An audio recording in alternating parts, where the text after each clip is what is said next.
Certo, gente? Bom, então, estou começando a gravar agora. A gente vai falar o assunto de hoje sobre noções de limnologia. Vou tentar compartilhar aqui.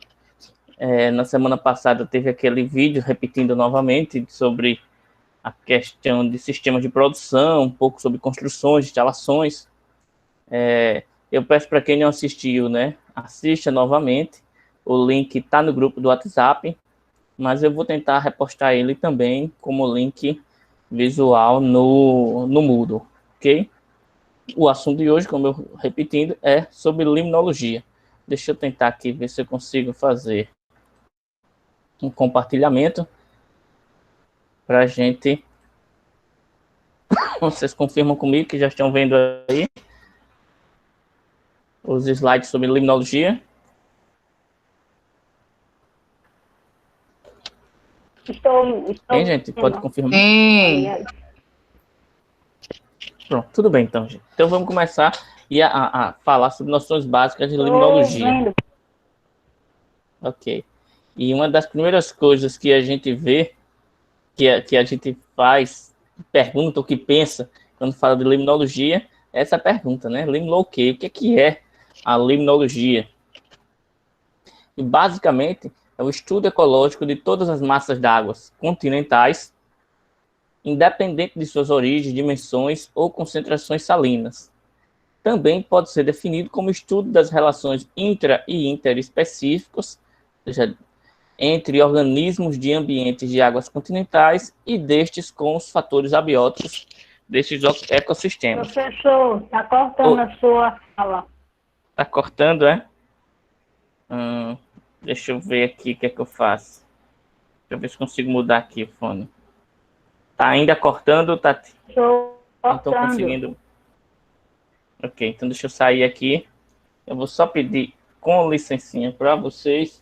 Eu vou mudar o meu fone aqui para ver se é isso. Está cortando a sua fala e o senhor...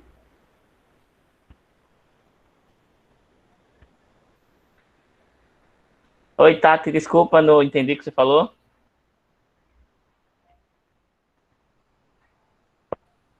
Está cortando a sua fala. Certo. Eu vou mudar o meu fone. Agora melhorou. Agora melhorou? Agora você está me ouvindo?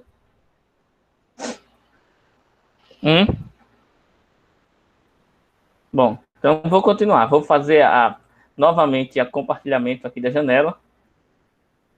Ok?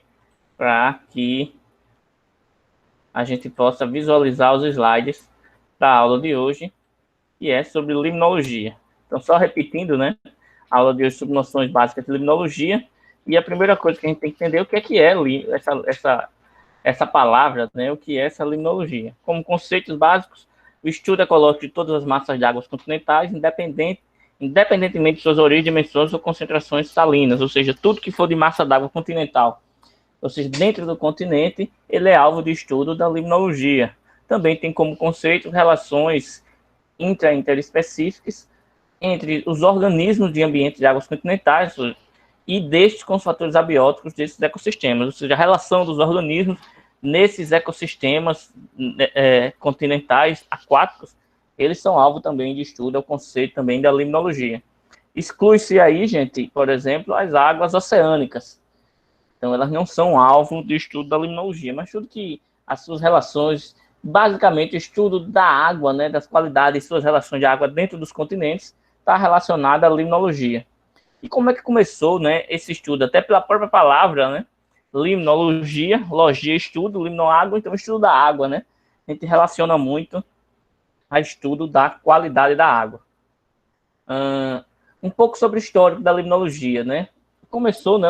Tem relatos bem antigos, eu gosto muito de história, mas desde antes de Cristo, o ser humano, e tem essa obra de Aristóteles, né? Dos primeiros relatos, entre 384 e 322 a.C., num livro, numa obra chamada História dos Animais, já relatava adaptações dos animais que viviam em rios, em lagos, em pântanos, ou seja, particularidades para esses animais aquáticos que viviam dentro dos continentes.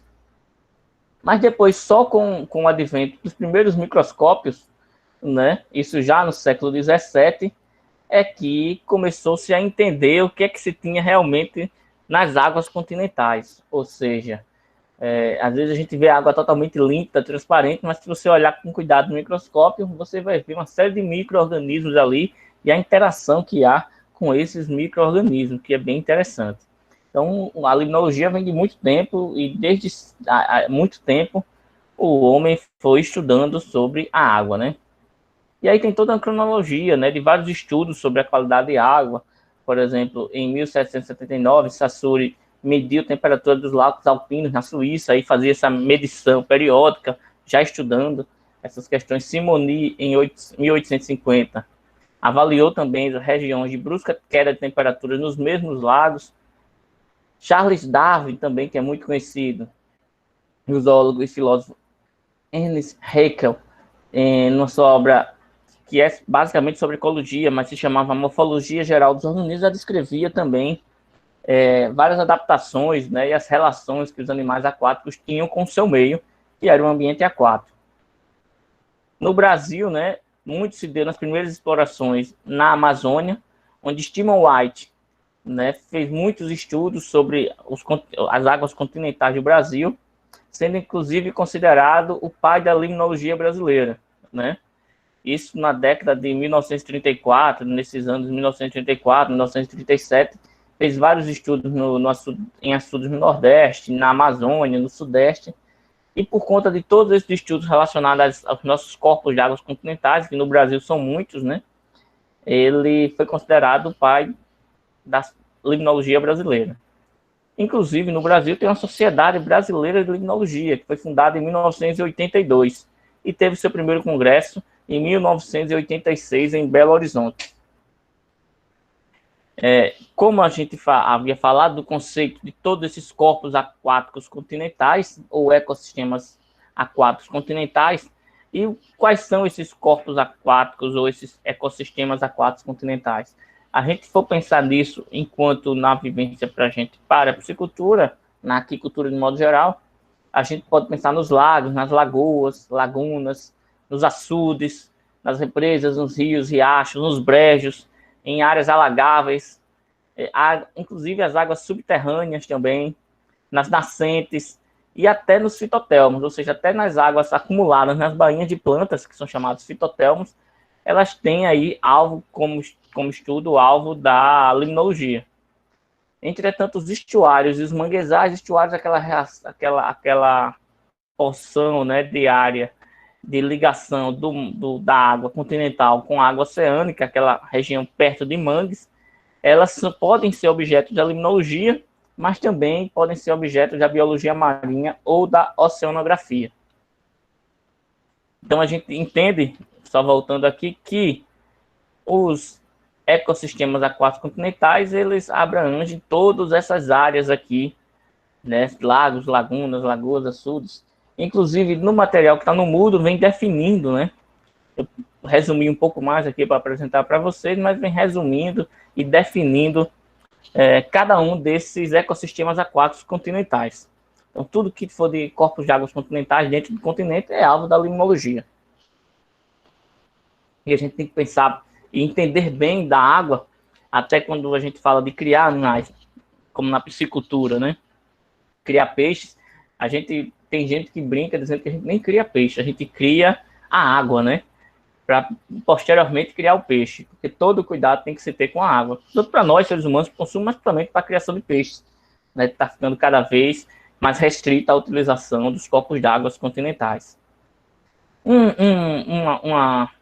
Duas definições que eu acho que vale a pena vocês entenderem, principalmente em riachos e rios, são as definições de amontante e ajusante. Amontante é quando estamos mais acima do rio, ajusante mais abaixo, quando a gente tem um certo ponto de referência. De modo geral, a nascente desse rio é o seu ponto mais amontante desse corpo d'água continental. E a foz do rio, quando ele deságua no mar, ou em outro rio, ou em algum lago, ele é o seu ponto mais ajusante. Também a definição de outros corpos de água continentais, só destaquei alguns aqui como os afluentes. A gente tem a foto aí do rio Amazonas, né? E você vê que ele tem vários afluentes. São esses rios que desaguam em outros rios, ou em lagos, e pode até atingir essa calha principal, que é o rio principal. Se a gente for ver nessa figura aqui, que está à nossa esquerda, onde estou apontando, a gente tem uma calha principal, que é o rio 3, né? E temos aqui os outros afluentes desse rio 3, que são rios 2, com o número 2. E depois esses rios 1, numerado com o número 1, eles são afluentes do rio 2. Como a gente está vendo aqui na foto, né? Esses rios aqui menores, eles são afluentes dessa calha principal maior, né? Que no caso aí é a foto do rio Amazonas. Só para vocês poderem entender. O rio 1 são afluentes do rio 2 e o rio 2 são afluentes do rio 3. E podem ter vários outros afluentes. E esses afluentes, eles podem desaguar em rios, né? Na maior parte são em rios ou em lagos, lagoas, né? Normalmente. Áreas alagáveis também é um ecossistema aquático a considerar, quando a gente fala de limnologia, porque são áreas importantes, principalmente para uma espécie de peixe, que é um dos peixes, é o peixe nativo mais produzido no Brasil, peixe nativo. Quem entrou lá no Moodle e viu aquele joguinho, foi uma das primeiras perguntas, né? O peixe nativo mais produzido no Brasil é o tambaqui. E ele vive na sua origem, lá, principalmente na região norte. Hoje o tambaqui está difundido em quase todo o Brasil, mas na região norte, de onde ele é originário, ele vive principalmente nessas áreas alagáveis, chamadas igarapés e igapós. Só um segundinho aqui, gente, vou ver se tem alguém aqui para poder entrar na sala. Não tem, né? Vocês continuam vendo a apresentação aí ou não, gente?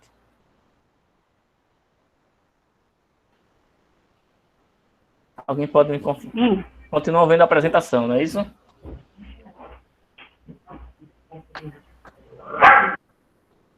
Pausou, Laís, a apresentação? Eu não estou acompanhando a chat. Pausou. Ok, então vamos voltar lá. Acho que agora vai. Bom, Ok. então, ok, né? Então, só continuando, falando aí do tambaqui, que ele vive nessas áreas alagadas, mas hoje tem tambaqui aqui em Alagoas, tem muito tambaqui, né? É um dos peixes, é o peixe nativo mais produzido aqui em Alagoas, também nativo. Também o peixe mais produzido no Brasil é a tilápia, né? Mas tá aí crescendo bastante o cultivo de peixes nativos. Outro ecossistema aquático muito interessante são as águas subterrâneas, os chamados aquíferos, que são formações geológicas formadas por rochas permeáveis, seja pela porosidade granular ou pela porosidade fissular, ou seja, que vai lixiviando a água e vai armazenando no subsolo. E essas são quantidades significativas, gente, de água, viu? Se a gente for ver essa figura aqui à nossa direita, a gente tem uma área aqui do mapa do Brasil, um pedaço do mapa da América do Sul, vamos dizer assim, a região sudeste e sul do Brasil, Argentina, Paraguai, Uruguai aqui, e a gente tem um chamado aquífero Guarani, que é um dos mais do mapa. Vocês têm ideia que é quase o tamanho da região sudeste, né? Muito maior do que o estado de São Paulo em território, e ele fica no subsolo. É uma água limpa, potável, até certo modo, né? De boa qualidade, mas que fica lá no subsolo. Quando a gente cava um poço muito profundo, a gente pode chegar lá. Oi. Tem vez que está cortando a sua voz. Gente, para todo mundo está cortando assim. Pausando. Tati, eu queria saber se está para todo mundo, se não é a tua internet, porque eu não sei o que está acontecendo. Todo mundo está ouvindo que está cortando, é? Aqui tá um pouquinho também. Aqui também tá um pouco. Tá travando. Um pouquinho tá travando. Ok, deixa eu ver o que eu faço aqui. Talvez seja pela formatação aqui da apresentação. Eu posso só fazer o seguinte, se vocês me dão um segundinho. Vou ver se eu consigo aqui mudar essa forma de apresentação aqui, como vocês estão vendo. Vocês estão vendo a apresentação aí? Sim. Sim. Deixa eu ver aqui se eu consigo mudar aqui.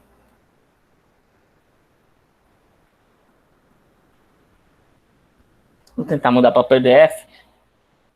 Enquanto isso, eu abro aqui para vocês, para a gente parar aqui a apresentação. Rapidinho, né? A gente estava falando aqui sobre as águas subterrâneas. 2 segundinhos só enquanto ele baixa aqui. Acho que já baixou. Ok.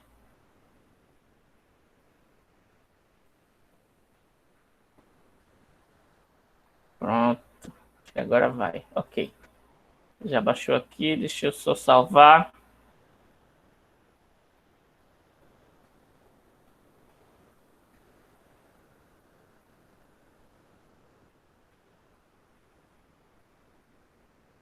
Bom.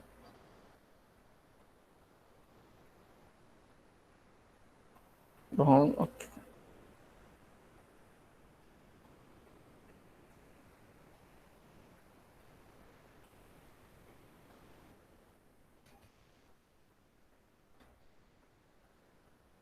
Só um segundinho aqui, gente. Hoje temos só 12 pessoas, né? Tem uma galera que parece que relaxou um pouquinho, não quis vir para aula hoje, né? Mas tudo bem. Ai, deixa eu ver aqui. Professor, Oi. a Graziele faltou porque ela ficou sem internet e aí ela pediu para eu avisar. Ah, tá certo. Ok, estou compartilhando agora com vocês. Alguém me confirma aí se está conseguindo visualizar?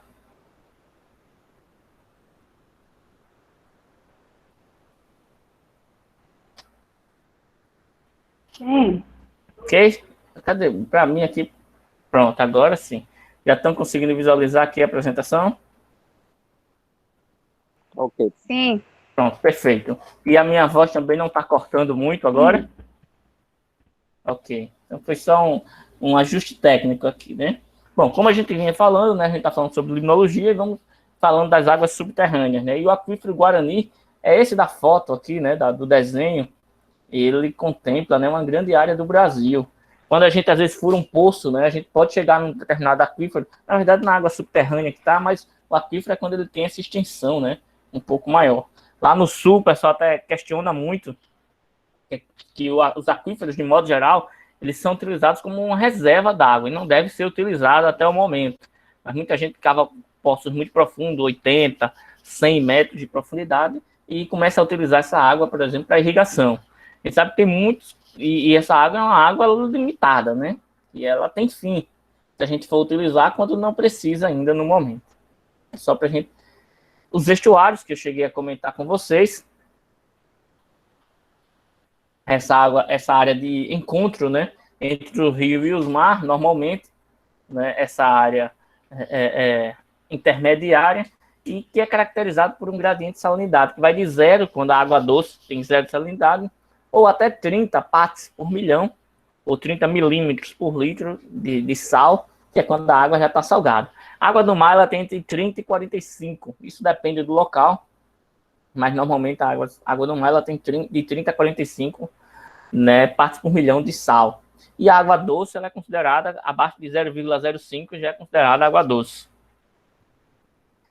É interessante a gente entender que existem espécies, organismos aquáticos, que são chamados eurialinos ou extenualinos. E quando a gente fala de salinidade, é interessante a gente entender isso, pois aqueles peixes ou organismos, de modo geral, que são chamados eurialinos, são animais que têm alta tolerância à variação da salinidade. Se a gente pegar um peixe ou qualquer outro organismo aquático, vamos falar de peixe, e de que ele vive na água doce, e você coloca diretamente na água salgada, vai acontecer algumas mudanças ali fisiológicas, ou se você fizer o contrário, normalmente ele não vai sobreviver, né?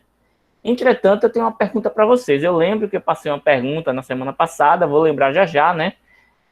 Sobre o ciclo do nitrogênio. Eu pedi para vocês fazerem uma apresentaçãozinha de 3 slides. Daqui a pouco eu pergunto para vocês no final da nossa aula. Mas, oi, alguém quer falar? Achei ruim, professor. Não achei, não. Hã? Não entendi? Eu não achei, não, esse ciclo não. Achei meio complicado. Eu não achei, não, esse ciclo não da água. Sei lá, achei muito complicado. É super simples. Eu não fiz. Inclusive, vou explicar para vocês aqui, mas eu quero que algum de vocês explique. Eu disse que ia valer ponto. Mas já vou acumular uma para a próxima semana, que é justamente essa. Pergunta, e a pergunta que vai cair na prova, viu, também para vocês. O que é que acontece com os peixes se um peixe de água salgada, eu coloco ele num ambiente de água doce E um peixe que vive na água doce, eu coloco ele em um ambiente de água salgada. O que é que acontece com ele? É que vocês expliquem detalhadamente, principalmente a parte bioquímica e Vai fisiológica. morrer. O quê? Ok, gente. Vai Então, morrer. só para vocês. Sabe? Mas pode morrer ou não, né? Eu não sei. Eu queria que alguém me explicasse e pudesse explicar isso com detalhes fisiológicos, principalmente. Ele morreu por quê? Se ele morrer, por que ele morreu? Em qual caso? Né? De água doce para salgada, ou da doce para de doce para salgada, ou da salgada para doce. Então, eu queria que você me explicasse. O que não acontece, por exemplo, com os peixes eurialinos, que são peixes que têm uma alta tolerância a essa mudança de salinidade. O salmão é um exemplo clássico. Nos desenhos e filmes, né? Somente filmes dos Estados Unidos, a gente vê aqueles salmões, né, que vão subindo as cachoeiras, né, para poder desovar na água doce. Mas eles vivem grande parte da sua vida no oceano, na água salgada, né? Então, há de se pensar aí que são animais que são resistentes e tolerantes a isso. Mas não são todos animais não, viu? Grande parte dos animais, ou a maior parte deles, são extenualinos. São animais que têm baixa tolerância à variação de salinidade. Quando eles estão livres no ambiente aquático solto, eles normalmente, por exemplo, no rio, quando aumenta a maré perto da foz, eles vão mais para a água doce. Então, eles saem de perto aí, quando eles estão livres. Imagina um animal, um peixe que ele está num tanque-rede, onde ele não tem para onde fugir, ele pode até morrer, somente pela variação da maré ou da salinidade. Um exemplo clássico são a estrela do mar. A estrela do mar, ela tem ela muito pouco tolerante à salinidade da água. Quando muda um pouquinho, ela já morre. Né? Uma das causas de morte de muitos animais é a salinidade da água. Ela tem uma tolerância baixa à mudança de salinidade. Bom, também vale a pena ressaltar, gente, que os ambientes aquáticos continentais, eles são elementos permanentes na paisagem terrestre. Na verdade, era para ser uma pergunta, né? Os ambientes aquáticos continentais, assim, eles não são elementos permanentes na paisagem terrestre, exatamente. Ou seja, todos aqueles lagos, lagoas e rios, eles podem mudar, né? Eles podem deixar de existir, inclusive. E, normalmente, eles têm curta durabilidade, se a gente for pensar toda a evolução da Terra na escala geológica. E esses desaparecimentos desses ambientes aquáticos, eles têm vários fatores. Podem ser eventos tectônicos, né? Podem ter eventos climáticos, que vêm ocorrendo muitas mudanças climáticas, secas, particularmente aqui no nosso interior do estado de Alagoas, quando começa a secar, tem rios, riachos que eles secam e mudam, né, a sua durabilidade. O assoreamento também é uma causa importante para as mudanças desses ambientes aquáticos continentais, ou as causas antropogênicas, que são as causas motivadas pela ação do homem. Essa talvez seja a pior das causas do que todas as outras. Ele muda completamente, né? Seja poluindo o ambiente aquático, seja mudando estruturalmente, com a construção de hidrelétrica ou de uma barragem. Então, eles mudam completamente os ambientes aquáticos. Nesse sentido, aqui tem um exemplo aí para vocês. Não sei se vocês já ouviram falar do chamado Mar de Aral. Mar de Aral, vou contar uma historinha bem rapidinha, só abrir um parênteses aqui para vocês. Mar de Aral é uma extensa área de água, ou melhor, era, né, uma extensa área de água continental, né?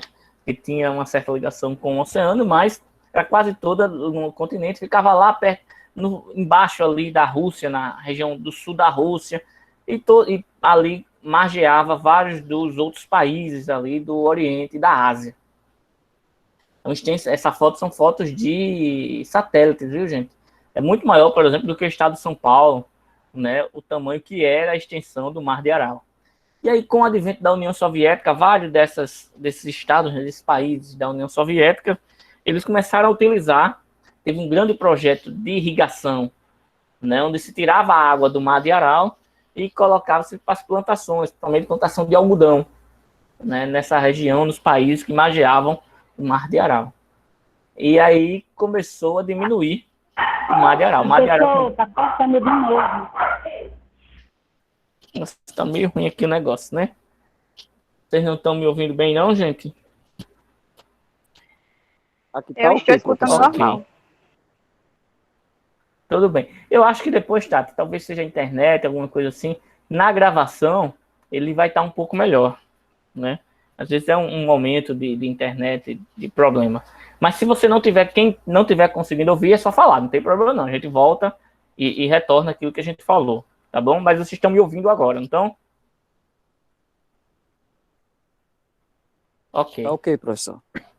Então, só retornando, né, Sim. sobre a história bem rapidinha do Mar de Aral.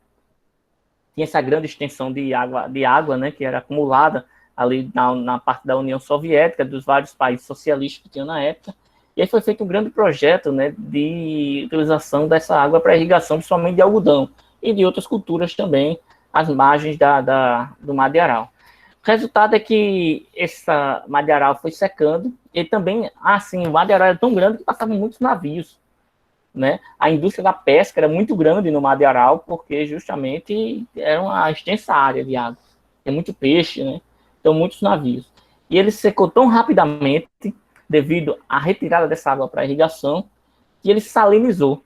Ele se tornou tão salino e se transformou no deserto completo, que hoje, por exemplo, se for essas figuras, elas estão de 73, 99, 2009, você vê o quanto que secou, né, o Mar de Aral. Inclusive, não tem mais peixe, só tem uma espécie de peixe que consegue sobreviver lá, mas é uma espécie que não tem valor comercial.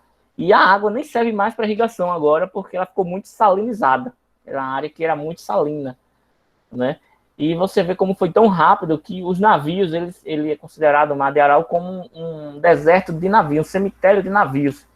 Porque, como a gente está vendo nessa figura aqui, à nossa direita, os navios eles não tinham para onde ir. Ô, professor, Secou.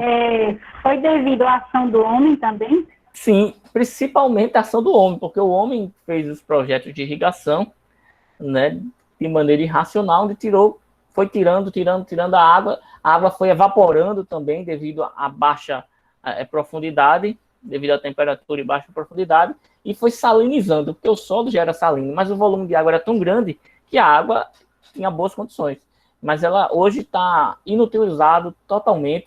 A pouca área que tem de água nem serve para irrigação, porque está totalmente salinizado. Se vocês colocar na internet lá, Mar de Aral, vão ver essa historinha, né, que eu resumi aqui em poucas palavras. Mas foi a causa antropogênica, causa pelo ser humano. Bom, ainda falando sobre limnologia, a gente vai falar sobre os parâmetros de qualidade de água já, mas é necessário a gente conhecer sobre todos esses ambientes. A gente pode dividir os ambientes a 4 em ambientes lóticos e lênticos. Os ambientes lóticos são aqueles ambientes que têm água corrente, né? Exemplo dos rios, os estuários.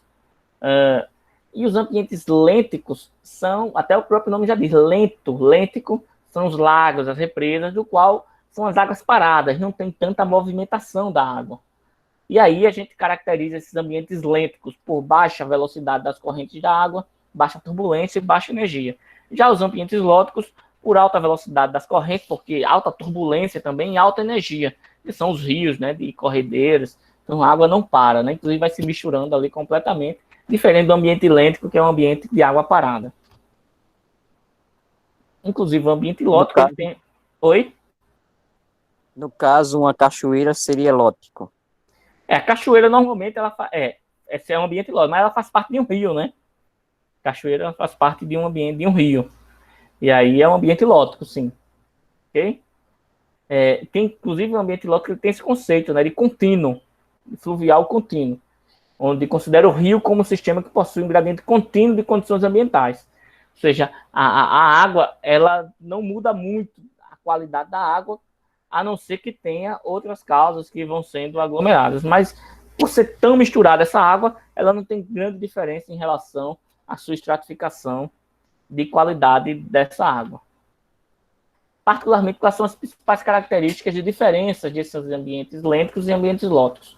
A morfologia, que é a forma, o ambiente lêntico ele é mais circular, tem a sua forma ovoide, já o lótico alongado. A movimentação da água, que é mais lenta, o próprio nome já diz, não tem direção, às vezes é o movimento somente dos ventos superficiais.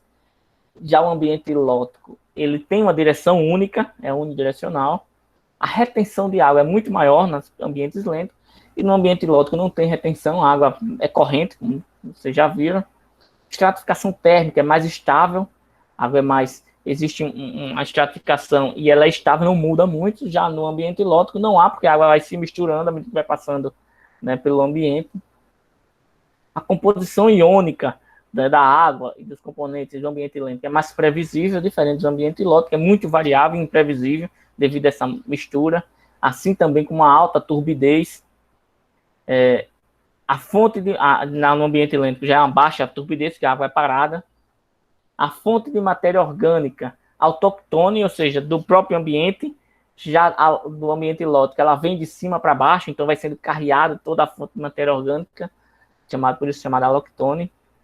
As perdas de nutrientes se dá por sedimentação, ou seja, vai sedimentando, indo para baixo até o fundo do ambiente lento, assim como a entrada de sedimentos também é muito baixa. E no ambiente lótico, as perdas de nutrientes por advecção, ou seja, vai perdendo devido à correnteza, e a entrada de sedimentos é muito alta, assim como a estrutura espacial também no ambiente lento, que é longitudinal, e no lótico ele tem uma estrutura espacial dominante vertical. Bom, visto isso, que a gente fez essa parte mais introdutória, a gente vai falar basicamente sobre o que a limnologia pesa em relação ao cultivo dos animais, principalmente de peixes, que está relacionado à qualidade de água. E a gente precisa conhecer esses parâmetros de qualidade de água. Começando pela salinidade, salinidade que basicamente são as concentrações de sais, né? Principalmente NaCl, mas tem outros sais aí. É um fator determinante na comunidade, para a composição das comunidades, porque se aquele ambiente não for satisfatório ou confortável para uma espécie, ela sai daquele ambiente. Então, a geografia desse ambiente e a composição das comunidades é importante, para isso é importante a salinidade. Se a gente for pensar das águas continentais, né? Tá um pouquinho, faltou o N aqui. Elas são 50% delas são salgadas, né? Água salgada dos ambientes dentro do continente. Ou então são salobras, né? A gente fala salobra, é ali que fica na média, né? Entre 40, acima de 5, abaixo de 30 ppm, ou partes por milhão de sal. E aí vocês veem que tem várias zonas, né? Hiperalina acima de 40, ou mixoalina, né? Ou oligoalina, que é abaixo de 0,5, né? O zero de salinidade é a água doce. A água salobra fica aí no meio, né? Se a gente for pensar assim. Um outro parâmetro também muito importante é o oxigênio dissolvido. Eu não digo que é o mais importante, porque todos são importantes, mas o oxigênio dissolvido é um dos mais importantes, sim. É a forma como os animais respiram o oxigênio. A gente respira o ar atmosférico, que está no ar, né? Mas os peixes eles respiram o oxigênio que está dissolvido na água. E essa fonte ela vem do peso do oxigênio atmosférico que entra na água, ou então da fotossíntese, de modo natural, quando há a fotossíntese de algas e plantas dentro do ambiente aquático. E aí dissolve, vamos dizer assim, entre aspas, dissolve esse oxigênio na água. Mas há o consumo também de oxigênio, se dá de muitas formas. Por oxidação e decomposição da matéria orgânica, consome oxigênio que está dissolvido na água. A perda também da atmosfera, do mesmo jeito que entra, também sai. Quando os animais respiram oxigênio, vai consumindo aquele oxigênio, né, na água que está lá dissolvida. Quando tem muitos íons metálicos, também ele vai sendo dissolvido, né? Ele vai sendo consumido. Então, tudo isso é fonte de consumo. Uma forma da gente aumentar a quantidade de oxigênio dissolvido na água é com a própria movimentação. Por isso que se tem nos aquários, aquelas bombinhas que é para aumentar o oxigênio, ou então tem as pás que servem para movimentar a água. Então, isso faz com que entre oxigênio dissolvido dentro da água. O oxigênio está no ar, faz com que entre na forma de oxigênio dissolvido. Ao nível do mar, e com temperatura próxima de 0 grau, a água solubiliza mais de 14 miligramas de oxigênio por litro. É uma alta oxigenação, um nível altíssimo de oxigênio dissolvido na água. Entretanto, quando a gente já sobe um pouquinho, ou seja, 600 metros acima do nível do mar, em uma temperatura de 28 graus, menos de 7,5 miligramas de oxigênio poderão ser solubilizados em 1 litro de água.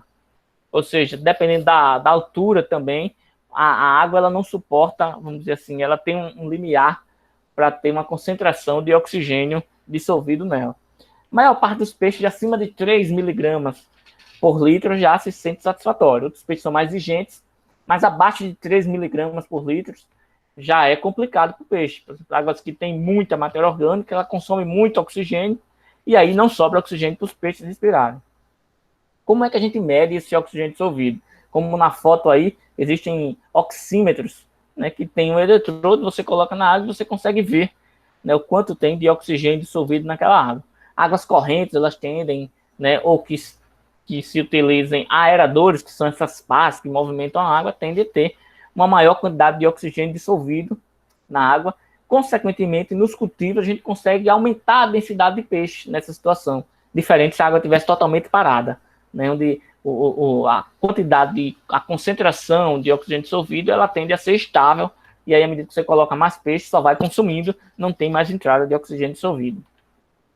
Um outro parâmetro também muito importante é o pH, que é o potencial de hidrogênio iônico.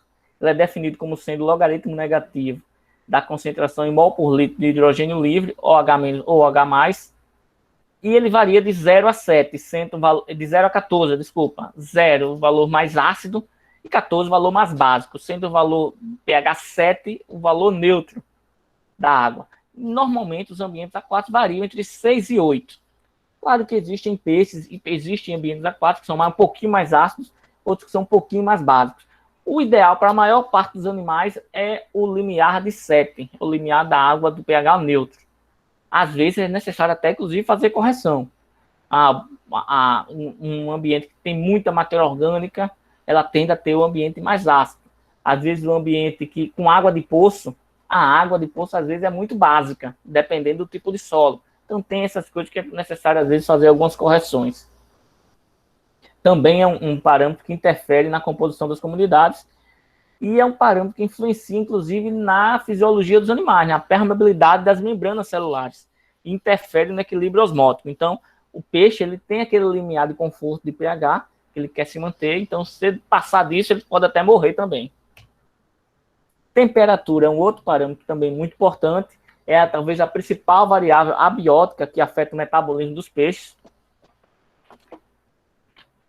pois os peixes, diferente dos mamíferos, eles mudam a temperatura do corpo de acordo com o meio ambiente, ou seja, com a temperatura da água. E aí, se a temperatura está mais fria, eles tendem a ficar mais lentos, tendem a comer menos, o seu metabolismo diminui. Se a água está mais quente, eles tentam a acelerar o seu metabolismo, inclusive comer mais, crescer mais, até um certo nível. Tem uma faixa de conforto aí, tanto para mais frio quanto para mais quente, que cada espécie de peixe tem a sua tolerância. De modo geral, a variação de 1 grau na temperatura corporal dos peixes ocasiona uma variação de 8 a 10% no metabolismo. Ou seja, quando a temperatura do ambiente ou da água muda 1 grau, 10% do metabolismo do peixe já é modificado, acelerando ou tornando ele mais devagar. Também é necessário enfatizar que a temperatura da água sofre menores variações que a temperatura do ar e possui maior capacidade térmica. Por isso que às vezes a gente vai na praia, né, vai tomar banho de rio. Falo na praia, que aqui em Maceió a gente tem muita praia, né? Todo mundo vai tomar banho de praia.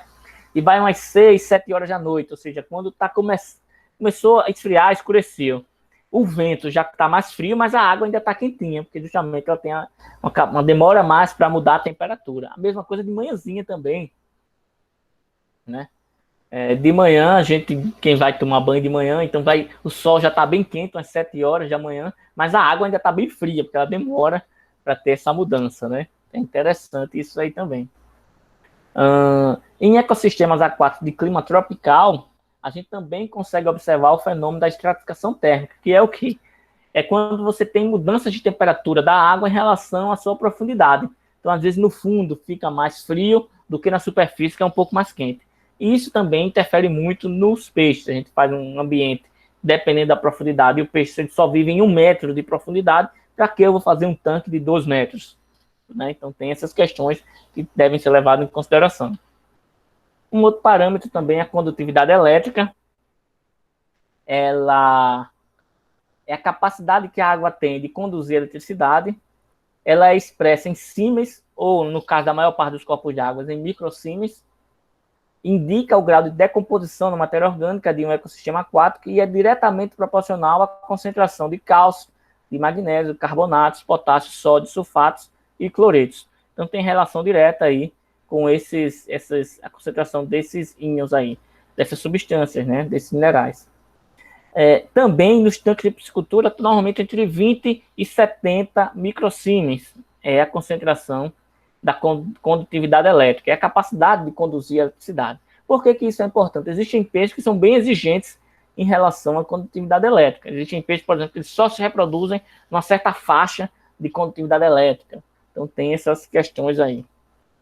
Transparência é um outro parâmetro também, é importante para a gente estimar a quantidade de material em suspensão. Utiliza muito a gente o disco de Sech, que é um disco como esse aqui, de 2 cores, onde a gente consegue ver a transparência e consegue, inclusive, estimar se a gente vai adubar mais para aumentar a produção de plâncton ou diminuir nos cultivos semi-intensivos.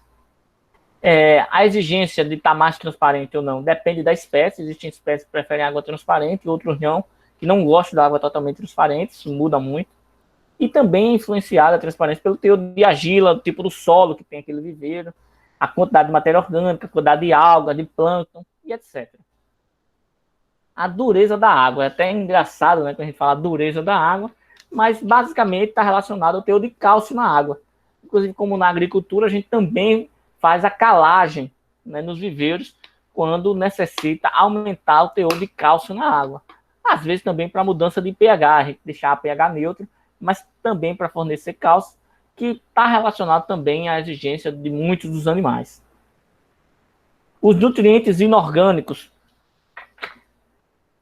né, principalmente nitrogênio e fósforo, também são muito importantes. Né, o teor de nitrogênio e fósforo na água também são muito importantes.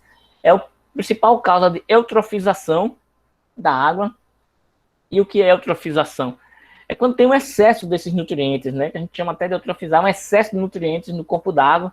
Normalmente se dá por questão de poluição ou excesso de ração no ambiente aquático. Essa água fica eutrofizada, um excesso de ração consome muito oxigênio dissolvido e fica imprestável para qualquer cultivo de peixes. Também é importante o nitrogênio, por exemplo, para proteínas, para os ácidos nucleicos. E os fosfatos ou fósforo é importante no metabolismo, na composição das membranas celulares, no metabolismo energético e vários outros fatores aí. No caso dos peixes, a gente consegue medir o nitrogênio na água através do nitrogênio na forma de amônia, de nitrito e de nitrato. Né? A gente vai já falar sobre o ciclo do nitrogênio, mas através dessas 3 formas. E no caso do fósforo, principalmente de fosfatos ou de fósforo total que tem na água. Se a gente for pensar aí no ciclo do nitrogênio, né? Eu vou dar uma pausinha aqui. Deixa eu ver aqui se eu consigo. Ok. Sobre o ciclo do nitrogênio na água. Deixa eu diminuir, parar aqui. E eu lembro que na semana passada, né, a gente colocou que eu pedi uma tarefa de casa para vocês, né, para que a gente pudesse explicar o ciclo do nitrogênio na água em mais ou menos 3 slides. E agora eu acho que dá para perguntar para vocês, né? Será que vocês fizeram? Né? Ou alguém fez?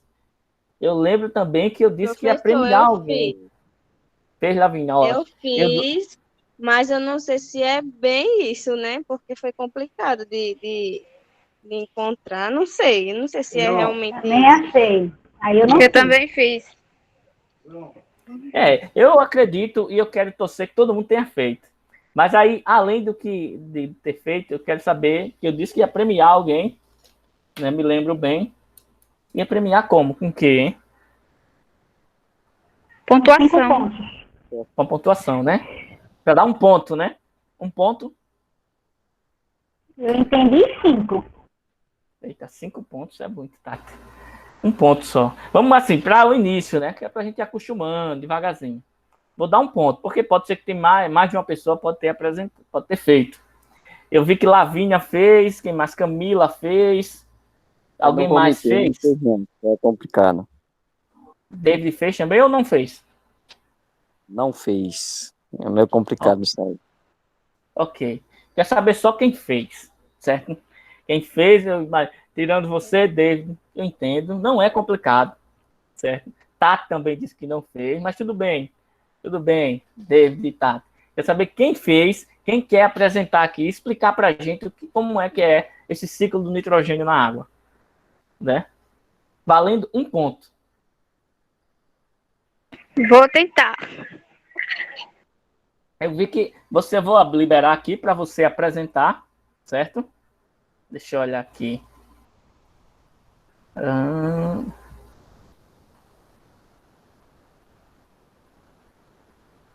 Ok. Você pode apresentar o que você fez, Camila. Apresentar para a gente aí, falar. Camila? Ok. Cadê Camila? Caiu? Vou colocar. Tá indo, viu? Espera um pouquinho. Ok. Apareceu? Tá aparecendo aí. Você consegue clicar. Tá um pouquinho pequeno aqui, mas tá vendo. Dá pra gente ver, não dá, gente? Então, eu tô vendo pequenininho aqui. Aí, tá bom. É porque você Pode não consegue começar? botar a tela inteira. Pode, agora eu não tô nem me vendo, só tô vendo a apresentação. Cadê você, Camila? Ah, porque é o mesmo, né? Você não consegue não colocar, né? É. Tudo bem, tudo bem. Então coloca aí a apresentação. Para poder saber como ocorre o ciclo do nitrogênio na água, é importante conhecer primeiro o ciclo do nitrogênio, que é um ciclo biogeoquímico, que biogeoquímicos são processos naturais em que ocorre a ciclagem dos elementos, que garante que esse elemento circule pelos seres vivos e pelo meio ambiente. O nitrogênio é um nutriente utilizado por vários organismos, sendo essencial para formar proteínas, ácidos nucleicos e outros componentes da célula. O nitrogênio é importante porque, justamente como eu falei, ele garante a circulação e é essencial para a formação dessas proteínas e de ácidos nucleicos, sendo fundamental para a sobrevivência dos seres vivos. Então, o ciclo do nitrogênio na água envolve diversas transformações que esse elemento sofre quando em contato com os seres vivos. Ele acontece tanto na terra como na água. Porém, é importante ressaltar que as etapas mais importantes do ciclo mudam nos dois ambientes. Então, eles não, no solo e na água eles variam, não são iguais.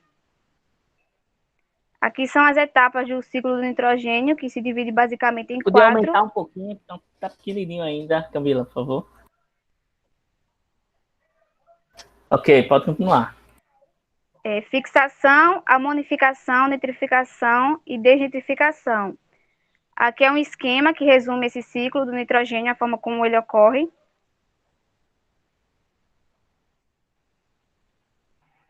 Fixação é onde o nitrogênio gasoso é convertido em amônia, além de ser um processo realizado por bactérias. Nos oceanos, as cianobactérias, em especial do gênero Trichodesmio, são as principais fixadoras do nitrogênio dissolvido na água do mar. Na amonificação, o ciclo do nitrogênio é formado pela decomposição de matéria orgânica. Os excretas nitrogenados de peixes, anfíbios e alguns invertebrados aquáticos liberam a amônia diretamente na água. E na nitrificação, a conversão da amônia em nitritos e nitratos. A amônia é infinitamente solúvel em água e muito tóxica. Por esse motivo, ela rapidamente invade os tecidos dos seres vivos, podendo lhe causar a morte. Então, é importante ter cuidado com o excesso de amônia, principalmente em um sistema aquático, que provoca uma série de ameaças aos seres vivos presentes ali. Então, o ciclo do nitrogênio, ele garante ter esse controle do nível dessas etapas. Desnitrificação é o processo de remoção dos nutrientes oxigenados, devolvendo-lhe para a atmosfera na forma de nitrogênio grosso. Na água, a amônia se envolve em um equilíbrio com NH4+, que é atóxico. O nível de oxigênio na água é importante para se ter um controle no nível de amônia, para que as bactérias nitrosomonas e nitrobacter precisam de oxigênio para converter a amônia em nitrito e nitrato. Nas águas sujas, como a de esgoto, por exemplo, a quantidade de matéria orgânica é muito grande e o excesso dessa matéria orgânica favorece na proliferação de micro-organismos decompositores, que a DBO, que é a demanda bioquímica de oxigênio, ela é uma ferramenta utilizada para medir os níveis de poluição em um ambiente aquático, tanto de esgoto como de um rio. Então, por isso, o ciclo do nitrogênio é essencial para a manutenção da vida nos solos e da água. Ele é essencial para ter essa manutenção e os indivíduos aquáticos requerem níveis controlados desses compostos nitrogenados. Pronto, essa é a parte do outro slide, é para explicar também.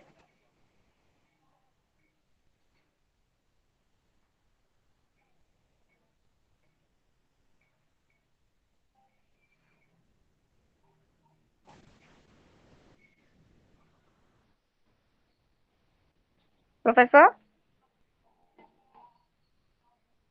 É um ponto, aí você quer ganhar 2, né, Camila? Eu tinha esquecido essa parte. Eu estava falando com o microfone desligado. Mas aí você quer ganhar 2 pontos, tudo bem. Já vamos emendar aí a outra pergunta também que eu pedi para fazer sobre o que causa o gosto de barro ou mofo na carne dos peixes. Tudo bem, Camila, continua. Bom, a causa é a concentração elevada na carne do peixe de certos compostos produzidos por bactérias presente na água e no solo do lago ou rio. O meio aquático é o povoado de micro-organismos denominados cianobactérias, que junto com as microalgas produzem oxigênio na água, essencial para os peixes. Porém, alguns produzem compostos que resultam em gostos e odor desagradável. Esses compostos se concentram no tecido adiposo, que é onde é o maior teor de gordura no peixe, e os principais compostos são a geosmina e o MIB.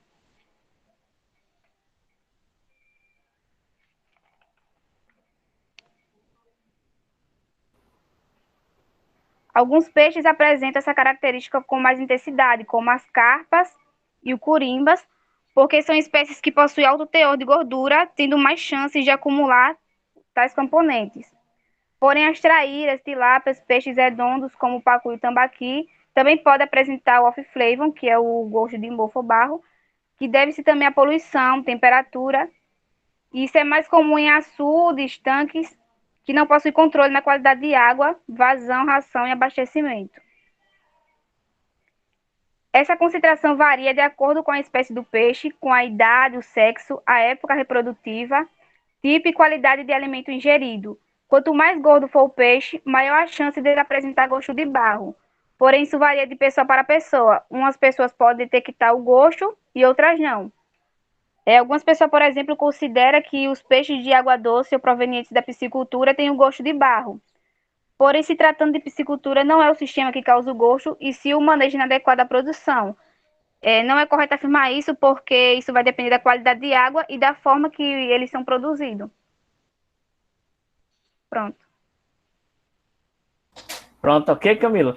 Eu até parabéns, viu? Parabéns aí, eu acho até surpreendente que você consiga fazer isso pelo celular, né? Você usou o celular, não foi? Foi. Porque é difícil mesmo, né? Fazer pelo celular, ainda mais com...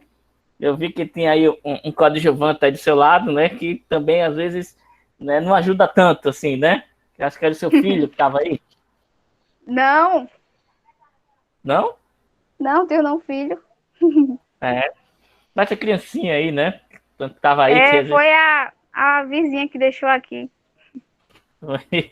Mas tudo bem, gente. Isso é normal. Eu também tô com uma menininha aqui, né? A minha filha também aqui. Que de vez em quando ela chora. Eu me tranco aqui no quarto, digo para minha esposa que eu tô trabalhando, né? Para não atrapalhar muito. Desculpa, né? aí, eu mandei levar. Não precisa. Não precisa se desculpar, não. Eu entendo e eu acho que todo mundo compreende a situação particular de cada um, né? Bom, mas tá de parabéns, viu, pela apresentação. Talvez eu queria perguntar mais a alguém. Você fez isso para ganhar um ponto, né? Talvez, assim, sabe, Camila? Antes de eu falar qualquer coisa, eu vou perguntar se alguém quer mais explicar, se alguém quer ganhar mais um ponto, né? Alguém que fez quer ganhar mais um ponto? Camila, eu nem Assim, lhe vi, né? Você quer ganhar dele? A parte do mofo, que eu fiz uma pesquisa, que tem umas soluções para tirar esse gosto do mofo, né? Ô, David, Que eu não tô lhe vendo.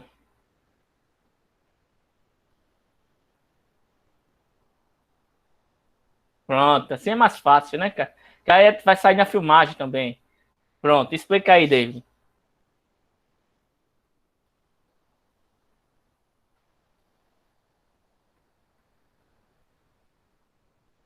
Pode falar, David. Eu acho que eu não tô ouvindo, não. Tá bonito, cara. Não precisa ajeitar o cabelo, não. Já basta eu ajeitar aqui meu cabelo direto. Pode falar aí. Essa segunda parte você fez, então. a segunda parte eu fiz e tem algumas soluções para tirar esse mofo do peixe, né? Que umas delas é uma parte vermelha que tem o peixe, se eu não me engano, que tira o mofo dela. Pode falar. O que é que você estudou aí? Que você pode dizer pra gente? Eu vou Segura ligar um o pouquinho, computador. porque tá balançando muito aqui. Vai ligar o computador? É que eu Pronto, é deixei no melhor, né, computador, cara? sabe? É melhor mesmo. Antes que o David fale alguma coisa, né? Alguém mais quer ganhar um ponto, que queira falar, explicar? Porque eu acho que a Camila explicou, viu, Camila? Tá de parabéns aí. Eu vou só simplificar um pouquinho mais, mas se alguém quiser falar de novo, né? Ou se todo mundo entendeu, né? Alguém queira. Professor, Aí... Oi, Lavínia. tudo que eu ia explicar no meu slide, ela já falou, então não vou falar mais. Mas eu também Mas tenho às vezes. aqui algumas dicas que eu pesquisei para eliminar o sabor de barro do peixe. Aí eu posso falar? Pode, não tem problema. Quanto mais a gente fala, porque eu nem sei se eu perguntar agora, numa prova, vamos fazer prova agora. Descreva o ciclo do nitrogênio na água. E aí a Camila falou, explicou muito bem, mas talvez nem todo mundo pegou tudo assim, né, de cabeça. E aí seria bom se quanto mais a gente repete, mais a gente vai lembrando, né? Então vamos lá, Lavínia. Você quer falar alguma coisa, quer explicar também? Só dessa parte relacionada aos peixes, sobre Tá, pode falar. Eu não tô esse lhe vendo gosto, esse também, viu? sabor de barro. Não tô lhe vendo. É Seria bom porque para todo mundo. Diga. Dá para você explicar, né? Senão vai ficar só a sua voz. Ô, professor, é porque a minha câmera é ruim para aparecer. É. Tá um pouquinho quebrada, entendeu? A câmera é ruim. Porque só. Mas eu Porque vou se a gente, falar aqui. tudo bem, porque só falando a gente fica sem conseguir visualizar. Mas tudo bem, fica à vontade. Você quer explicar, pode explicar. Eu pesquisei e eu achei quatro coisas que dá para eliminar esse sabor. O primeiro deles é o leite, que o leite tem função de depurar, atraindo para si os compostos geosmina e o MIB, como a Camila falou aí no slide dela. É porque a gordura do leite pode ajudar nessa troca. Vai trocar a gordura do peixe pela do leite. Em 30 minutos, mais ou menos, de molho, aí já saiu. E o segundo é limão e vinagre, porque eles apresentam pH muito ácido e isso pode destruir os compostos que existem lá no peixe. O terceiro é cachaça, que reage e mascara o gosto do peixe, além de amaciar a carne. E o último é a remoção do nervo, que é retirar a carne escura, ou seja, um músculo vermelho, que contém mais gordura comparada à carne branca que existe no peixe. E assim contribui para eliminar a ocorrência desse gosto. Só isso Hum. mesmo. Eu gostei da cachaça, né? Só bota cachaça, aí sai o gosto, né? Já vai misturar, já o tira-gosto já tá pronto aí, né, Lavínia?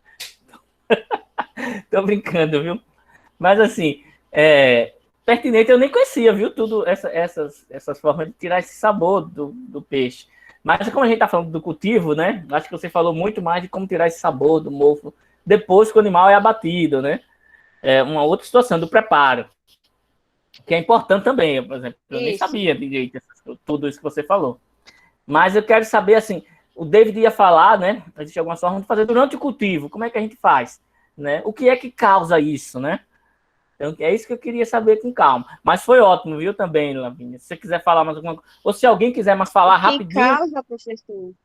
É. O que Eu causa quero. esse gosto é a concentração elevada de compostos produzidos por micro-organismos, ou seja, bactérias presentes na água e no solo do lago ou do rio onde o peixe vive. Legal. Ok. Beleza, Lavínia. Tati, quer falar rapidinho? Rapidinho, mas vou mostrar o slide, posso? Pode falar. É só complementar o que a menina falou mesmo. Vou virar para cá, não sei se vocês estão conseguindo ver. Eu acho que se você virar o celular no modo vertical, no modo horizontal, né? Você deitar aí ele fica melhor. Não fica não. E aí termina ficando do lado. Não fica não, Tati.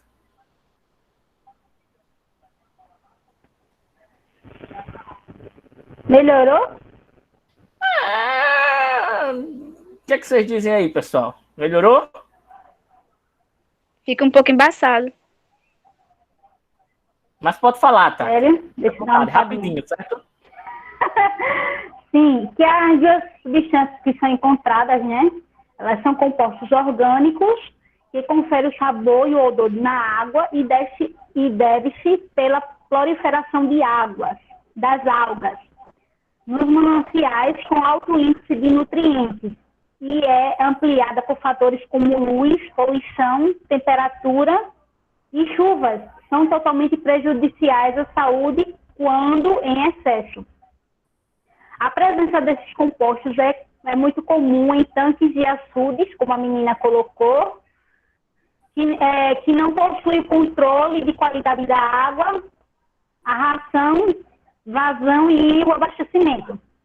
Essas propriedades que captam a água de mananciais com alterações físicas e químicas causadas pela ação do homem, e como não possui o controle ou mesmo da estrutura para tratamento da mesma, o pescado produzido nesta propriedade torna-se impróprio para o consumo. Pronto. Não sei se vocês conseguiram entender. Ok, Tati. E aí, gente, vocês conseguiram entender? Não. Tati, você que explicou, como é que você não entendeu? Mas de modo geral, você entendeu? Então vou voltar lá para a gente adiantar um pouquinho, certo? Ficou aí. O David ficou de falar, não foi doido para ganhar o ponto, né, David? E aí? Tá aí, David? Mas Lavínia, né? Já explicou a parte que eu ia explicar do. Mas pode falar, cara, não tem problema. Foi o que eu disse, pode repetir. Você quer falar alguma coisa? Quer ganhar um ponto também ou não? Deixa que eu ia falar a mesma coisa que ela falou, que é o uso da cachaça, do leite. Okay. Eu achei que você já tinha terminado sua fala. Mas tudo bem, gente. Não tem problema, não tem problema. Deixa eu falar aqui, então, voltar e a gente explica com calma tudo isso, tá bom? A gente vai dar tempo de falar tudo isso. Para acelerar essa parte aqui. Deixa eu apresentar, colocar a minha apresentação agora. Ok, só um segundo. Pronto, estou compartilhando aqui agora com vocês, né? Pronto. Aqui tem o ciclo de nitrogênio na água, né? Que Camila chegou a explicar. E eu vou explicar de maneira ainda mais simplificada, viu, Camila? O ciclo de nitrogênio na água, eu acho que alguém falou sobre o ciclo biogeoquímico. É parecido, é a mesma coisa, só que na água. O animal, ele excreta nitrogênio. Então, imagina ele está vivendo num ambiente aquático, ele está excretando, né, o nitrogênio ali na água. E chega um momento ali, essa forma que ele excreta é na forma de NH4, que é a forma de amônia, né? Essa amônia, ela, se tiver oxigênio, se tiver as bactérias chamadas nitrossomonas, elas vão sendo oxidadas, vamos dizer assim, e transforma a amônia em nitrito. Tanto a amônia quanto o nitrito em excesso, ele é tóxico, né? Mas o nitrito ainda é mais tóxico. Só que tem uma outra bactéria, isso dentro de um ciclo, né? Como vocês estão vendo aí na figura, né, da amônia sendo transformada em nitrito, ou seja, vai entrando o oxigênio, né? Era NH4, aí transforma em NO2, né? E aí o que acontece? Esse nitrito que é tóxico também, outra bactéria chamada Nitrobacter, ela entra mais oxigênio, então se transforma em NO3 e se torna menos tóxico. Essa forma de nitrato é a forma como as plantas Alguém que tá aí pode cortar aí o som, por favor, gente? Na forma de nitrato. Desculpa, professor. Tá. A forma de nitrato é a forma como as plantas absorvem o nitrogênio para crescer. As algas, e aí os peixes comem as algas, comem as plantas, por isso que fecha o ciclo, entendeu? A amônia transformada em nitrito, o nitrito transformado em nitrato. O nitrato é bem menos tóxico do que o nitrito e do que a amônia. Por isso que se fecha quando e a forma como as plantas aquáticas absorvem, como as algas absorvem o nitrogênio para crescer. Então tem todo esse ciclo aqui. Quando é que aumenta o nitrito, aumenta a amônia, aumenta o nitrato? Você bota muito peixe no espaço pequeno, a amônia vai ficar exageradamente alta, que vai ser depois transformado em nitrito. E no ambiente que não tem essas bactérias naturalmente, não vai para nitrato, fica nitrito e amônia. E aí fica tóxico para o peixe. Imagina o peixe vivendo dentro d'água, com a água cheia de nitrogênio, ele termina morrendo. A forma como os peixes excretam... Professor, isso tudo por conta das fezes dele, né? As e pela fezes... quantidade dependendo do tamanho do tanque, né? E Sim, a água também, que fica presente, né?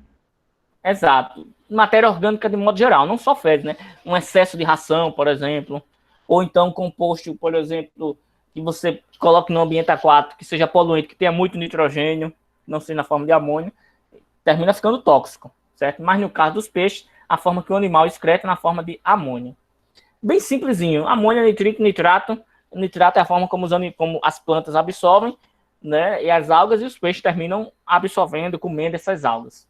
Bem simples. Tem como né? reverter isso, professor? Em excesso, quando tem muita matéria orgânica, tem como reverter? Um dos principais manejos é você trocar a água. Né? É você trocar a água. Como você reverter?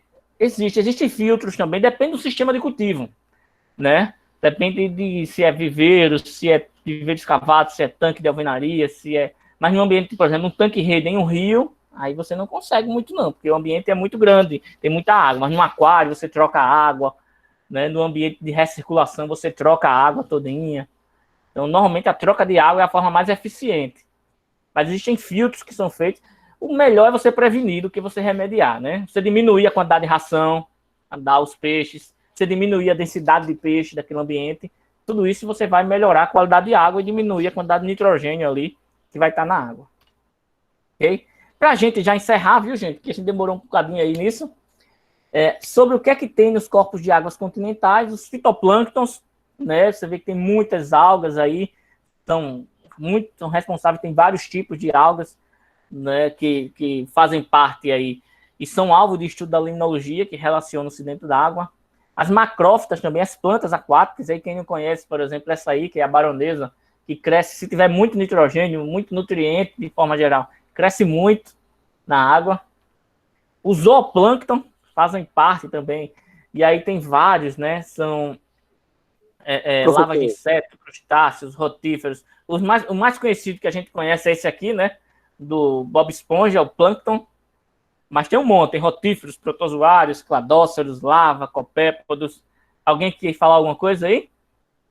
Se tem algum tipo de algas que prejudica a criação de peixe? Tem. Tem muitas algas que prejudicam. Existem um número infinito de algas. Não infinito, né? Estou exagerando. Mas um número muito grande de algas. E existem algas que, por exemplo, se tiver matéria orgânica em excesso, por exemplo, aquelas algas vermelhas, amarronzadas, grande parte delas são tóxicas. Essas vermelhas, amarronzadas, é que vão produzir toxinas para causar o gosto ruim no peixe. Então, se tiver muita matéria orgânica, a água estiver eutrofizada, né, produz muito dessas algas, que às vezes são produzidas com ausência de oxigênio. Quando não tem muito oxigênio, também se produz muito. E aí ocorre essa proliferação alta dessas algas, produz toxina e o peixe fica com gosto ruim. Então tem muitas algas que são prejudiciais, viu? E tem algumas Mas tem muitas algas que servem de alimento. Oi? E tem algumas que ajudam, né? Sim, as algas verdes, de modo geral, elas servem de alimento, quando não estão em excesso, né? Mas servem de alimento para os peixes. O peixe filtra e se alimenta normalmente. Assim como o zooplâncton também é alimento para os peixes, né? Então, rotíferos, cladóceros, copépodos, lavas de insetos, tudo são alimentos dos peixes. Então também são interessantes, quando não estão em excesso, né? Zoobentos são aqueles que estão no fundo do substrato, né? Oligoquetas, né? Gastrópodas, todos fazem parte dos zoobentos, né? Decápodas, lavas de insetos que vivem no fundo. Então, todos esses animais, né, são chamados zoobentos, também são parte da composição. E, para finalizar, os peixes. Existe uma diversidade grande de peixes, habitam todos os componentes, ou seja, no fundo, na superfície, na meia água. Às vezes tem aquelas espécies que vivem em um ambiente só, que vivem em cardume, que vivem sozinhos, que fazem a piracema, que é aquele ciclo reprodutivo de nadar contra a corrente. Existem peixes carnívoros, peixes onívoros, herbívoros, filtradores, planctófagos, né? E existe até aqueles que vivem no substrato, né? Demersais, que vivem no fundo também. Então, bem interessantes, são componentes aí, e alvo de estudo também da limnologia, ou seja, tem essa relação com a água direta. Ok? Para a gente finalizar, eu quero deixar essas duas frases, que a água é a coisa mais barata que existe, que foi feito por Horácio, e uma outra frase bem curta, que é: enquanto o poço não seca, a gente não sabe dar valor à água, né? Que Thomas Fuller falou. Ou seja, é importante a gente ter conhecimento e utilizar bem a água, porque a água é um bem finito. Imagine quando hoje em dia pode ter guerras aí em relação somente a um ambiente, um país que não tem água e outro que tem. O Brasil é um alvo, né? Porque tem 12% da água doce do mundo está aqui. Então, é um alvo se faltar água em outros ambientes. E é necessário para o ser humano. Bom, gente, eu acho que é isso que eu ia falar para vocês, certo? A gente está se alongando um pouquinho mais na aula aqui. Eu vou só passar uma atividade para vocês. Quem foi que falou aí para eu dar um ponto? Eu vou até finalizar aqui, eu acho que é isso. Agradeço a atenção de vocês, né? Mas a gente vai continuar aqui falando algumas coisas. Deixa eu só finalizar aqui, ok? Porque senão fica muito grande o vídeo, então a gente tem que finalizar.